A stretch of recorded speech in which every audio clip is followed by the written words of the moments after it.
Hello everyone, welcome to Lakshmi talks YouTube channel. నేను చెప్పే stories కోసం వెయిట్ చేస్తున్న వాళ్ళందరికీ ఐఎమ్ సో సారీ, చాలా గ్యాప్ వచ్చింది. మరి లేట్ చేయకుండా సహజగుణం అనే స్టోరీని వినేయండి. రామయ్య, భీమయ్య పక్కపక్క ఇళ్లల్లో ఉంటున్నారు. రామయ్య బాగా ఆస్తిపరుడు. భీమయ్యకు తిండికి లోటు లేదు, కానీ మరీ అంత కలిగినవాడు కాదు. అయితే ఊళ్ళో ఉపకార గుణానికి బాగా పేరు పడ్డాడు. తనకంటే తక్కువ ఆస్తిపరుడైన భీమయ్యకున్న పేరు చూసి అసూయపడ్డ రామయ్య తను కూడా ఏమైనా చేయాలనుకున్నాడు. అందుకని తన ఇంటికి చందాలంటూ ఎవరొచ్చినా పెద్ద పెద్ద విరాళాలే ఇస్తూ ఉండేవాడు. అయినా భీమయ్య గురించే అంతా గొప్పగా చెప్పుకుంటున్నారని ఆయనకు కోపంగా ఉండేది. ఒకరోజు రామయ్య ఇంటికి గోవిందం అనే దూరపు బంధువు వచ్చాడు. రామయ్య ఆయనకు తన గోడు చెప్పుకుంటే, ఈ ప్రపంచంలో దేనికైనా ప్రచారం కావాలి. నీ వల్ల సాయం పొందినవాడు చేసే ప్రచారం వల్లే చేసిన సాయం కంటే ఎక్కువగా పేరొస్తుంది. 4 రోజుల్లో ఊరు నుంచి ప్రమోదుడనేవాడు వస్తున్నాడిక్కడికి. వాణ్ణి ప్రేమతో ఆదరించావంటే నీకు బోలెడు పేరు అన్నాడు గోవిందం. ఆ ఊళ్ళో మహాతంత్రుడనే పండితుడి వద్ద తంత్రశాస్త్రం నేర్చుకునేందుకు వస్తున్నాడు ప్రమోదుడు. ఆ శాస్త్రం నేర్చుకుంటున్నంతకాలం ఇతడు తన వంట తనే చేసుకోవాలి. ఏ ఇంటికైనా గుమ్మం బయటే ఉండాలి తప్ప లోపలకు వెళ్ళకూడదు. కటిక నేలపై పడుకోవాలి. ఇవి నియమాలు. అతడు ఎండు పుల్లలేరుకొని తెచ్చుకొని ఊళ్ళో ఏ చెట్టు కిందో వంట చేసుకొని తింటాడు. ఇక పడుకునేందుకు ఎవరైనా తమ ఇంటి అరుగు మీద చోటిస్తే చాలు. ఆ మాత్రం సాయం చేస్తే ప్రమోదుడు తనకు లభించిన సాయం గురించి ఎంతగానో ప్రచారం చేస్తాడు. ప్రమోదుడు ప్రచారానికి పెట్టింది పేరు. ఇది విని రామయ్య ఎంతో సంతోషించాడు. ప్రమోదుణ్ణి మా ఇంటికే పంపాలి అని మరీ చెప్పుకున్నాడు.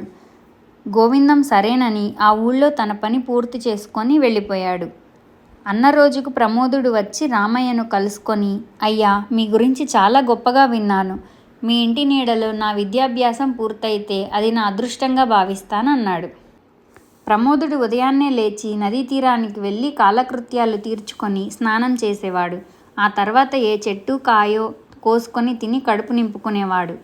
అప్పుడు మహాతంత్రుడి ఇంటికి వెళ్ళి మధ్యాహ్నం దాకా విద్యాభ్యాసం చేసేవాడు. తర్వాత షావుకారు వద్ద దినవెచ్చాలు తెచ్చుకొని నదీ తీరాన వంట చేసుకొని తినేవాడు. ఆ తర్వాత మళ్ళీ మహాతంత్రుడి ఇంటికి వెళ్ళి ఆయన ఇచ్చిన పుస్తకాల నుంచి ముఖ్యమైన విషయాలను సంగ్రహించి తాళపత్రాల మీద రాసుకునేవాడు. రాత్రికి మళ్ళీ ఏ చెట్టు కాయో తిని రామయ్య ఇంటి అరుగు మీద చేరేవాడు.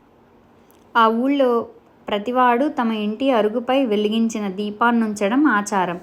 ప్రమోదుడు ఆ దీపం వెలుగులో తన తాళపత్రాల మీద రాసుకున్న విషయాలను మళ్ళీ చదువుకునేవాడు. ఏమైనా సందేహం కలిగితే మర్నాడు మహాతంత్రుడిని అడిగేవాడు. ఇలా 4 రోజులు గడిచాయి.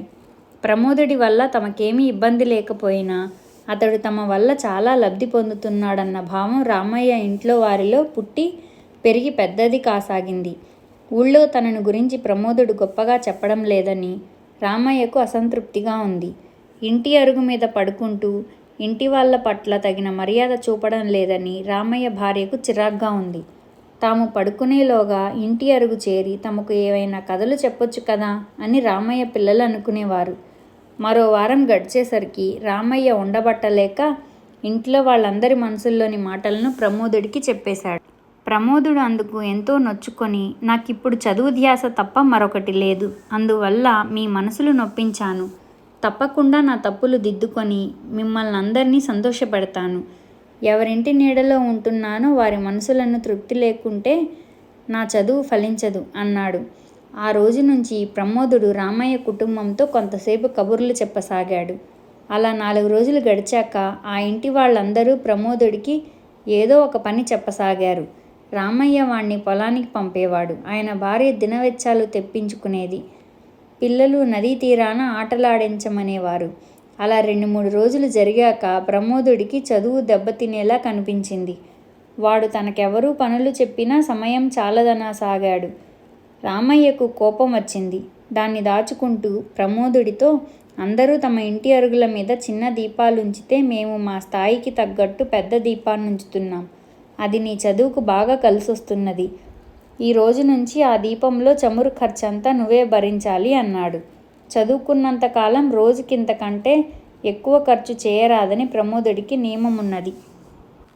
వాడు నూనె చమురుకు ఖర్చు చేస్తే ఆ మేరకు తిండి తగ్గించాలి. తిండి తగ్గిస్తే ఒంటికి నీరసం వచ్చి మెదడు సరిగ్గా పనిచేయక చదువు దెబ్బతింటుంది. అందుకని వాడు రామయ్యతో తను చమురు ఖర్చు భరించలేనని ఖచ్చితంగా చెప్పేశాడు. దాంతో రామయ్యకు చిరాకు వచ్చి తన ఇంటి అరుగు మీద రాత్రిపూట దీపాన్నుంచడం మానేశాడు. అందువల్ల ప్రమోదుడు రాత్రి పడుకునే వరకు భీమయ్య ఇంటి అరుగు మీద దీపం వెలుగులో చదువుకోసాగాడు. ఇది గమనించిన రామయ్య ఒక రోజున భీమయ్యను పిలిచి ఇంటి ముందు చమురు దీపం వెలిగించి ఉంచే ఆచారం ఎందుకొచ్చిందో తెలియదు గాని దానివల్ల ప్రయోజనం పొందేవాళ్ళు ఇంటరుగు మీద పడుకోనిచ్చామన్న కృతజ్ఞత కూడా చూపరు. నేను చమురు ఖర్చు భరించమన్నానని ఆ ప్రమోదుడు నీ ఇంటి అరుగు మీద దీపం వెలుగులో చదువుకొని అప్పుడు వచ్చి మా ఇంటరుగు మీద పడుకుంటున్నాడు. ఇలాంటి వాళ్లకు బుద్ధి రావాలంటే నువ్వు కూడా రాత్రిళ్ళు ఇంటి అరుగు మీద దీపం వెలిగించి ఉంచడం మానేసేయ్ అని చెప్పాడు. ఇందుకు భీమయ్య, అయ్యో ఆ కుర్రాడు మా ఇంటి అరుగు మీద చదువుకుంటున్నాడని తెలియదు. ఈ రోజు నుంచి అక్కడ కాస్త పెద్ద దీపం ఉంచుతానన్నాడు. అంటే వాడి కోసం నీ చమురు ఖర్చును ఇంకా పెంచుకుంటావా అన్నాడు రామయ్య. దేవుడి దయవల్ల ఈ ఏడాది నువ్వుల పంట దిగుబడి బాగా అయింది. ఇంట్లోనూ నాకేం లోటు లేదు. ఆ కుర్రాడి చదువుకు ఉపయోగపడితే మా ఇంటరుగుది అదృష్టం అనుకుంటాను. పాపం నీకేం ఇబ్బందులున్నాయో కానీ నాకు మాత్రం ఏ ఇబ్బంది లేదు. ఆ రోజు నుంచి ఆ ప్రమోదుణ్ణి మా ఇంటరుగు మీదనే పడుకోమని చెప్పు అన్నాడు భీమయ్య. రామయ్యకు ఉక్రోషం వచ్చి అలాగే చేశాడు. ఏదో ఒక రోజున భీమయ్య కూడా తనలాగే ప్రమోదుడి పట్ల చిరాకు పడతాడనుకున్నాడు. కానీ అలా జరగలేదు. ఇంటరుగు మీద దీపం పెద్దది చేయడమే కాక భీమయ్య ప్రమోదుడికి రాత్రి పూటకని విసనకర్ర కూడా ఇచ్చాడు. భీమయ్య పిల్లలు వాడికి వీలున్నప్పుడల్లా దినవెచ్చాలు తేవడంలోనూ వంట చెరుకు సేకరించడంలోనూ సాయపడేవారు. చదువు పూర్తయ్యేదాకా ప్రమోదుడు స్థలం మారలేదు. అది పూర్తయ్యాక వాడు భీమయ్యను ఆయన కుటుంబాన్ని ఆకాశానికి ఎత్తేస్తూ గొప్పగా ప్రచారం చేశాడు. అందువల్ల భీమయ్య ధర్మగుణం గురించి ఊరువాడ అందరికీ తెలిసింది. కొన్నాళ్ల తర్వాత తన ఇంటికి వచ్చిన దూరపు బంధువు గోవిందంతో, రామయ్య, నువ్వు మా ఇంటికి ప్రమోదుణ్ణి పంపి మంచి పేరు తెచ్చుకునే అవకాశం ఇచ్చావు. కానీ అది నేనెందుకు ఉపయోగించుకోలేకపోయానో ఎంత ఆలోచించినా అర్థం కాకుండా ఉంది అని వాపోయాడు. అందుకు గోవిందం నవ్వి, మనకేం కష్టం లేకపోయినా మన వల్ల ఇతరుల ప్రయోజనం పొందితే భరించలేం. అలా భరించాలంటే ధర్మ ఉపకార గుణాల్లాంటివి సహజంగా ఉండాలి. ఏమనుకోకు, భీమయ్య ఉపకార బుద్ధి సహజగుణం, నీకది సహజగుణం కాదు. అందువల్లనే ప్రమోదుడి విషయంలో అలా జరిగింది అన్నాడు. మీకు ఈ కథ నచ్చినట్లయితే లైక్ చేయండి, షేర్ చేయండి, సబ్స్క్రైబ్ చేసుకోండి. ధన్యవాదాలు.